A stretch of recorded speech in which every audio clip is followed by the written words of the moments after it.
نحمده ونصلي ونسلم على رسوله الكريم أما بعد فأعوذ بالله من الشيطان الرجيم بسم الله الرحمن الرحيم ألا إن أولياء الله لا خوف عليهم ولا هم يحزنون صدق الله مولانا العظيم وبلغنا رسوله النبي الأمين المكين الكريم ونحن على ذلك من الشاهدين والشاكرين والحمد لله رب العالمين बहुत आदम बमाने बेसरों सामा मदद क़िबला-ए-दी मदद काबा इमाम मदद क़ादिरियन न आराए या बहुत आदम निज़नन दमशाह हफ़ज़ा क़ब्ल आदम निज़नन सैयदी या मुर्शदी शाह मुस्तफ़ा का ज़िंदाबाद मसलक सरकार आला आला हज़रत ज़िंदाबाद या इलाही मसलक अहमद रज़ा का ज़िंदाबाद हिफ़्ज़ नामों से रिसालत का जो ज़िम्मेदार है सैयदी या मुर्शदी शाह मुस्तफ़ा का ज़िंदाबाद आमिल क़ैद रज़ा मुस्तफ़ा इमदादुकुम सल्लल्लाहु अलैहि नबी उम्मी व आलिहि सल्लल्लाहु अलैहि वसल्लम सलातु व सलामन अलैका या सय्यदी या सनदी या हबीबी या तबीबी या रसूलल्लाह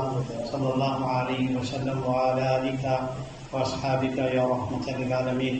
All praise is due to Almighty Allah. Hundred and salam upon the most perfect, exalted and glorified of Allah's creation, Sayyiduna Mawlana Muhammad sallallahu alaihi wasallam. His blessings, salutations upon him, Ikram and Hidayat, Sahaba Ikram, Khulafa Rashidin, Tabain, Tabain, Aimam Mujtahideen, Awliya Kamilin, all those who follow the path until the last day. We thank Allah subhanahu wa ta'ala for His mercy and wasila of Nabi Kareem sallallahu alaihi wasallam for affording us the opportunity to congregate to Surah Al-JUMMAH and to state His most exalted quote. Before continuing, let us all direct our hearts and our minds towards the holy sanctified quote of the beloved Rasul sallallahu alaihi wasallam, and please let us recite the Tajushariah. Allahumma salli ala sayyidina wa mawlana Muhammad wa ala ali sayyidina mawlana Muhammad wa ashabihi wa sallam. Alhamdulillah, today is Yarvi Sharif. Today is Yarvi Sharif because Shahadat has reached level and has been confirmed. So today is Yarvi Sharif. Whose nisbat is Yarvi Sharif? Sarkar Ghaus Azam Jilani al-Baghdadi radiyallahu anh, Shahanshah Baghdad, Sultan al-Awliya, Imam al-Awliya, Shaykh Al-Qaadiri Jilani al-Baghdadi radiyallahu ta'ala anh. Allah subhanahu wa ta'ala has put the awliya Allah on this dunya as the spiritual pillars of support. Allah has put the awliya Allah in this dunya as the spiritual pillars of support. It is because of them that everything is held up. It is because of them, in reality, everything is held up. If it rains, it is raining also through the barakat of the awliya Allah. If the crop starts growing, it is from the barakat of the awliya Allah. Obviously, everything is from the court of the beloved Rasul sallallahu alaihi wasallam, but the awliya Allah are the spiritual beacons that are placed in the dunya for this purpose. The awliya Allah, they are those blessed, we all know, but I am giving you a quick reminder. Who are the awliya Allah? The awliya Allah are those blessed and chosen servants of Almighty Allah who have reached such a grand level and a grand maqam of excellence. They have reached such a level of spiritual excellence that ordinary minds like you and I are unable to reach that level. Leave alone we just reaching that level, our minds can't reach that level. Yes, we make dua that may Allah include us amongst His pious servants. May Allah include us amongst His beloved servants. But our minds cannot reach the maqam that Allah has given personalities like Sarkar Ghaus Pak. The taqat and the ruhaniyat that Allah has given Sarkar Ghaus Pak radiallahu anh, and all the awliya Allah, it is a level that ordinary minds like us cannot reach it. These are those pious and mubarak servants of Allah subhanahu wa ta'ala that we say that they are the oceans of knowledge, wisdom and piety. They are oceans. Okay, they are the oceans of knowledge, they are the oceans of piety, they are the oceans of wisdom, and they are the oceans of humility. With all the taqat that Allah gives them, they are humble. They have humility. They're simple. They don't have dikhawa and takabbur. This is the beauty of the awliya Allah. You will see this in these pious and beloved servants of Allah subhanahu wa ta'ala. And I said they are the oceans of knowledge, they are the oceans of wisdom, they are the oceans of piety, they are the oceans of humility, but at the same time, under their feet flows the oceans of the dunya. Under their feet flows the oceans of wealth, the treasures of the dunya. It flows under the feet of the awliya kiram. And leave the insan, leave us human beings, leave the insan, leave the humans, leave the insan. Even those things in Allah's creation which are regarded as not having intellect, even those things in Allah's creation which are regarded as not having intellect, recognize the awliya Allah and seek the blessings. Now it's Garu Sharif today. I'm telling you this, and I'm going to talk a little bit about awliya today. Our every Jummah is about awliya and mashayikh and our Buddhagani. Why? Because these are the ones who take us in the court of Rasulullah Pak Sallallahu Alaihi Wasallam. These are the ones who take us in the court of Rasulullah Pak Sallallahu Alaihi Wasallam, and through them we understand what is our responsibility in the court of Allah and His beloved Rasul, and our duty in the court of Allah and His Rasul Sallallahu Alaihi Wasallam. So the awliya Allah, leave us. Today you have those people, they say, why are you doing Gyarvi Sharif? Why I'm doing, why are you getting taklif? Why kar rahe hum, taklif tujhe ho raha. Why are you eating niyaz? Kha rahe hum, pet mein uska dard ho raha hai. We are eating, their stomach is pain. Bhai jab khaoge nahi to bhook se maroge. If you don't eat, you will suffer the hunger. Alhamdulillah. We go to Gyarvi Sharif, to Gauze Pak ki niyaz. We go to Khwaja Garib Naz, to Chhati Sharif ki niyaz. We go to Milad Sharif, to Barvi Sharif ki niyaz. Everywhere, alhamdulillah. Really, there is no doubt that Ahl Sunnat are blessed. From all directions we are receiving the mercy of Allah subhanahu wa ta'ala. Okay? Now I'm telling you, for those who don't understand this, I'm going to be simple. I know everybody here understands. But to strengthen your and my faith, and also so that you have some jawab for the others, for understanding purpose, I'm telling you this, that leave alone us. Trees and stones are slaves at the feet of the awliya Allah. At the feet of the awliya Allah. You must remember the karamat of a wali. The karamat of a wali is what? It is the manifestation of the mu'ajaza of his Nabi. Karamat of a wali is the manifestation of the mu'ajaza of his Nabi. Right? So that is why, leave alone insan, even the animals and the stones and the trees, they recognize the awliya Allah. They recognize them very well and they seek their barakat. They seek their blessings. I'm going to give you two waqiyas. As you know, the time we've changed the system of how we do. 25 past lecture starts, quarter to or a minute or two after I try to complete. We have 5 minutes halqa zikr, and then by 10 to khutbah and namaz and salatu salam. Okay? Now, Durood Sharif. Allahumma salli ala Sayyidina wa Nabiyyina Mawlana Muhammad wa ala ali Sayyidina Mawlana Muhammadin wa ashabihi wa barik sallu alayhi.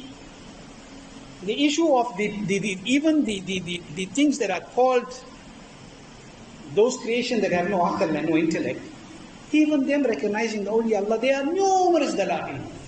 But I'm going to give you 2 waqiyas for understanding, so that you and I understand it better. HAZRAT Sayyidina Muhammad ibn Mubarak Suri radiallahu ta'ala. HAZRAT Sayyidina Muhammad ibn Mubarak Suri or Suri radiallahu ta'ala. Okay, very great wali Allah. He says that I journeyed once, Hazrat Muhammad ibn Mubarak Suri radiallahu anh, he says I journeyed once in a caravan in a group, but my main maqsad of journeying was with one personality that was there. One personality was there, that's why I went on that journey. And he said, you know who was that? Hazrat Sayyiduna Ibrahim Adham radiallahu ta'ala. Very great Imam Hafiz Sharif, and I went to his Mazar Sharif. Very great personality. Okay? He was known as Balak Kabadshah. He gave up the entire kingdom for the love of Allah subhanahu wa ta'ala and lived in the wilderness and the jungles. He was a king. And he still remained a king. After that too, he still remained a king, even though he lived in the wilderness. Right? So he says, because I wanted to journey with Hazrat Ibrahim Adham radiallahu anh, and he said we were journeying to Baytul Maqdis. Baytul Muqaddas, we were journeying to Baytul Maqdis. Right?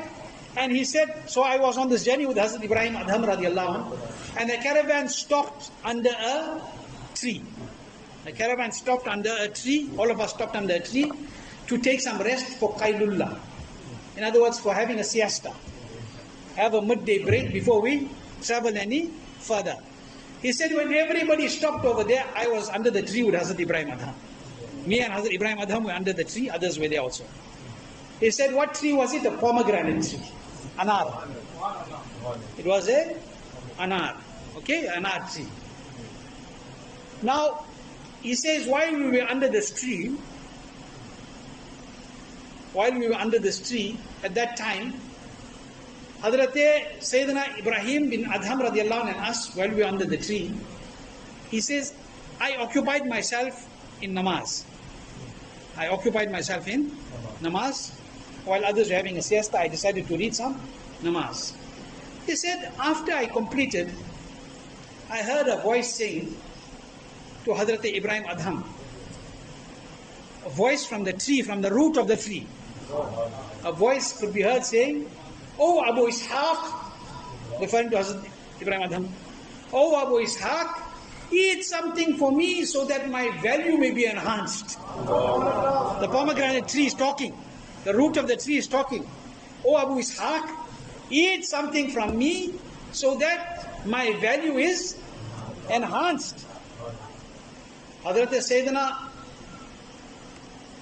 Imam Suri radiallahu ta'ala an, Hazrat Sayyidina जो है Muhammad bin Mubarak Suri radiallahu, Muhammad bin Mubarak Suri radiallahu, he says, I heard this voice one time, then I heard it second time again, saying the same thing.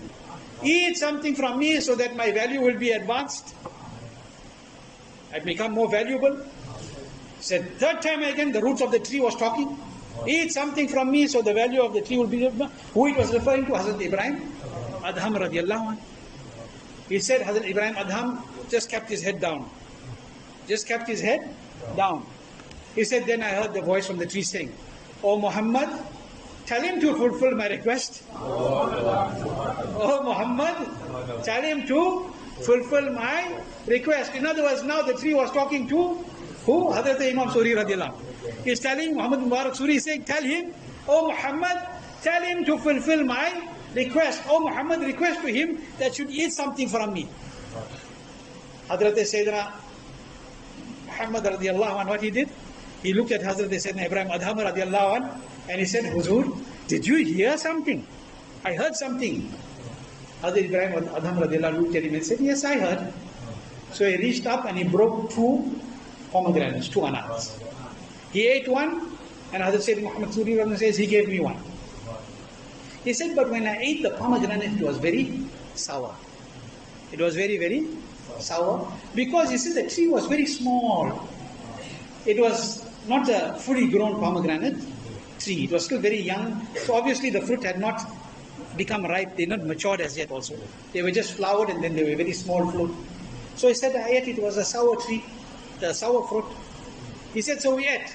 After a little while, we left to Baitul Maqdis. When we went to Baitul Maqdis, we went there for long, then we returned. He said, when we returned, we passed the tree again. He said, but the tree was now massive. Subhanallah. Now the tree was, we're talking about tree, he's planted one tree in Jannat, Subhanallah. Every time you say Subhanallah, you're planting yourself a tree in Jannat, Subhanallah. So he says that the same tree which was small, we're returning now, the tree was massive, fully grown, mature tree, and full of pomegranates. The tree was full of pomegranates. Hazrat Sayyidina Muhammad Mubarak Suri says that when we reached there, the tree, he said, so we broke some pomegranates. He said, when I tasted them, this pomegranate was absolutely sweet. This pomegranate was absolutely sweet. Now, think about what the tree said, what the voice said from the fruit of the tree. That, oh Ibn Ishaq, eat something from me so that you may enhance my value. That true knew that it was taking very long for me to reach that level of maturity. If Allah's wali eats from me, I will reach that level very quickly. So the tree was teaching us a lesson. That if you want to reach a great spiritual level, try by yourself, you're not going to get there. Eat the niyaz of Sarkari Hossein Baqir. Become close to the awliya Allah. Become close to the pious servants of Allah. You'll reach that level very quickly. You'll flourish. You'll bloom. That's what the tree was teaching. And now tell me, if a tree knows the awliya, and the tree seeks the wali's blessings, and is blessed so much that he knows, that the pomegranate tree knows. And do you know what? That pomegranate tree thereafter whoever passed there, the Mashaykh and the Allama have written, whenever any Abideen, pious worshippers passed there, they stayed on the tree became known as Romanatul Abideen. It became known as the pomegranate tree of the pious believers. Now, how is it? And one beauty, you know, when a pomegranate tree, if you read about it, a pomegranate tree takes 6 to 7 months before it gives fruits. As it flowers, it takes 6 to 7 months. And in that particular area, the trees used to only give fruit once in the season, in that area. Only once in the season. But the karamat was that this tree used to give fruit 2 times in the season. This fruit afterwards, after Hazrat Ibrahim Adham and Hazrat Sayyidina Muhammad Mubarak Suri ate from it, it started to give fruit how many times? 2 times. I started to think, why all the other trees gave fruit 1 time in the season? Why this tree giving fruit 2 times in the season? To the karam of my Mashaykh, I understood something, that 2 awliya ate the fruit from it. 2 awliya ate the fruit from it. So Allah blessed it with being flourished 2 times in the season and giving fruit 2 times in the season. Now you think about it, if this is the fadilat and this is the barakat of these pious servants of Allah subhanahu wa ta'ala on a tree, then how much of their barakat is on the Ummah Mustafa sallallahu alayhi wa sallam? How much their Nazare Karam is on us? These are pious servants of Allah, that Allah subhanahu wa ta'ala's creation even takes their blessing, takes their dua. And there is another example, one very, very great pious personality, Hazrat Sahal ibn Abdullah radiallahu anhu. It is written that there was one leader amongst, some say it was a Persian leader, he was a king, and his name was Yaqub ibn Layth. But he had oppressed a lot of people.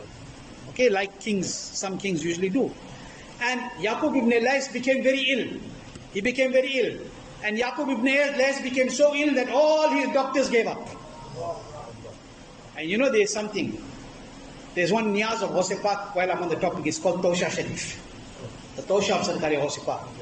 It is the Ruhani inspiration of Hosipak, that where the physicians fail, there this power of my niyaz only starts. Samajh rahe? So that's food for thought. This Yaqub ibn Layth was very sick, couldn't come right. All the physicians failed. So one of the people, some people in his kingdom, they told him, you know what? In your kingdom, in your country, in a certain place, there lives one fakir, one pious man. His name is Sahal ibn Abdullah. His name is Sahal ibn Abdullah radiallahu ta'ala. We feel that if you ask him to make dua for you, you will get shifa. If you ask him to make dua for you, Allah will give you shifa. So, this Yaqub ibn Layth, the king, what he did, he sent for Hazrat Sahal ibn Abdullah radiallahu ta'ala. And when Hazrat Sahal ibn Abdullah arrived in the king's court, he said, please make dua for my shifa. You know what he answered? These are the shan of awliya. No matter how tyrant the king may be or who he may be, they didn't care. They spoke what was right. He spoke what was right. What did he do? What did he do? When the king said, make dua for me, he said, how will the dua of anyone be accepted on your behalf when you have so many innocent people oppressed and locked in your jails? How will anybody's dua be accepted for you? He said immediately, Yaqub ibn Layth could give a command, release all the prisoners. Release all the prisoners. When he said release all the prisoners and they were released, Hazrat Sahal ibn Abdullah radiallahu anhu picked up his hand and he made dua. And what a beautiful dua. Do you know what dua he made? He said, oh Allah, just as you showed him humiliation in sinning, just as you showed him zillat in guna, in sinning, oh Allah, similarly show him honor in obedience and cause his illness to go away. When Hazrat Sahal ibn Abdullah radiallahu anhu made this dua, the king was given shifa. He became well. He got so happy. He called all those who were with Hazrat Sahal ibn Abdullah, and then what he did, he called his ministers and his courtiers and he said, bring this much of gold, bring this diamonds, bring this and bring that. And he said, I'm offering you all this, O Sahal ibn Abdullah. I'm so happy that because of your dua I've been here. He refused all of it. He said, I don't want anything from you. I didn't come here for this. I don't want it. And he walked away. He went back into the wilderness where he used to live. All his companions that were with him, they told him, we think you made a mistake. Oh Sahal ibn Abdullah, we think you made a mistake. You should have taken everything from him. You should have taken everything from him. And after taking it, you should have given it to the faqirs. You should have taken everything from him, and you should have distributed it amongst the mendicants. When Hazrat Sahal ibn Abdullah radiallahu anh heard that, there were stones lying in front of him. He looked one time at all the stones. He put his Nazar Vilayat one time at all the stones. Those who are present give gawahi that all the stones turned into precious gemstones. All the ordinary stones lying on the ground turned into gemstones. Hazrat Sahal ibn Abdullah then looked at them and he said, the one who has this much wealth should be dependent on Yaqub ibn Les. The one who has this much wealth should be dependent on Yaqub ibn Les. He said, he takes, in other words, he said, he takes his wealth out of oppressing the people. I, with my Nazar-e-Karam, change stones into diamonds. What is the wali teaching you? He's teaching you that with this one Nazar, if I can change stones and pebbles into gems, then one Nazar upon the heart of yours, and I can change you into one of the pious servants. And that is why Sarkar-e-Ghaus-e-Pak, one Nazar-e-Karam upon a chore, and he made him an Abdal. One Nazar-e-Karam upon a chore, and he made him an Abdal. And that is why Hazrat Sufi Jamil Al-Qaadiri radiallahu anh says, he says, Tu hai Shaykh Kul aur sab tere chele. Tu hai Shaykh Kul aur sab tere chele. Tere zere pa al-wali Ghaus-e Azam. You are the spiritual master of all. Each of them is your devotee. Under your sacred feet is every wali Ghaus-e Azam. Vilayat kahe mulk zere hukumat. Vilayat kahe mulk zere hukumat. Mili tusko shahanshahi Ghaus-e Azam. Oh Shaykh Abdul Qadir, the kingdom of sainthood is under your authority. You have been blessed. You have been granted this kingdom entirely, O Ghaus-e Azam. This is the maqam, and think about it. When this is the shan of the other awliya, what is the shan of Ghaus-e Azam Jilani Baghdadi radiallahu? So what we say, that humble yourself around the awliya Allah so that the Nazar-e-Karam can be on all of us. Allah keep us with iman. Let us give those who are with iman. Those who are ila Allah min shifai kamil sayyid ta'ajush. Those that have passed away, Allah exalt them in Jannat al-Na'im. Special dua for Maulana Ahmad Raza, young Maulana Ahmad Raza's Nana and Nani Hashim. और हम क्या नाम था हाशिम ना और नानी ज़ैनब हाँ अल्लाह दोनों की मग़फ़िरत फरमाए और जन्नतुल फ़िरदौस में आला मक़ाम अता फरमाए ज़ावर रहमत में जगह अता फरमाए and all those that we know of and not know of among Ahl Sunnah who passed away Allah exalt them in Jannah Allah keep us with iman, let us keep us with iman. Assalamu alaikum wa rahmatullahi wa barakatuh.